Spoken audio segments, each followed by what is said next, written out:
যে পথে একদিন দক্ষিণ চট্টগ্রামের মানুষের স্বপ্ন চলাচল করত, আজ সেই পথেই শোনা যায় শুধু পাখির ডাক আর নীরবতার দীর্ঘশ্বাস। দক্ষিণ চট্টগ্রামের মানুষের চলাচলের এক সময়ের ঐতিহ্যবাহী মাধ্যম ছিল তৈলের দ্বীপ ফেরিঘাট ও বারোখাইনের বুক ছিঁড়ে বয়ে যাওয়া সেই ছোট্ট সড়কটি। এই পথ দিয়ে বাঁশখালী, আনোয়ারা, চন্দনাইশ, ফেকুয়া সহ দক্ষিণ অঞ্চলের হাজারো মানুষ শহরে যোগাযোগ রক্ষা করতেন। তখনকার দিনে ছিল না কোনো আধুনিক সেতু কিংবা দ্রুত গতির যানবাহন। নদী পাড়ি দিতে হতো সাম্পান দিয়ে। পরে ফেরি হওয়ার পর যোগাযোগের মাধ্যম হিসেবে বেছে নেন লালবোট, বাঁশখালীর বাস, ট্যাক্সিতে।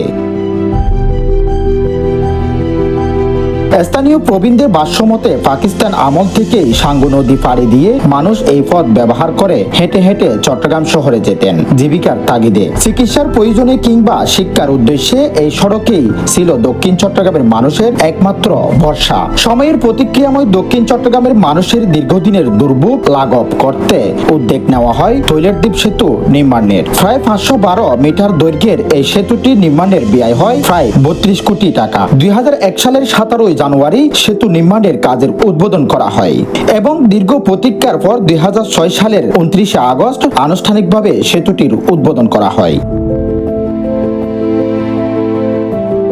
সেতু চালু হওয়ার পরে বদলে যেতে থাকে পুরো এলাকার যোগাযোগ ব্যবস্থা। নতুন সড়ক, দ্রুত যান চলাচল ও আধুনিক যোগাযোগ ব্যবস্থার কারণে ধীরে ধীরে গুরুত্ব হারাতে থাকে সেই পুরানো ঐতিহ্যবাহী সড়কটি। একসময় যেখানে মানুষের কোলাহল, বাসের হরন আর ফেরিঘাটের ব্যস্ততা আর নৌকার মাঝিদের ডাক শোনা যেত, আজ সেখানে নেমে এসেছে নীরবতা। বর্তমানে ঐতিহ্যবাহী সেই পথটি যেন স্মৃতির পাতায় বন্দী এক ইতিহাস। চারপাশে ঝোপঝাড় আর নির্জন পরিবেশ আর পাখিদের কুহু কুহু ডাক ছাড়া যেন আর কিছুই নেই সেখানে। স্থানীয়দের অনেকেই বলছেন এক সময় এই পথে মানুষের দল নামত, এখন দেখলে মনে হয় এটি কোনো পরিত্যক্ত জনপদ।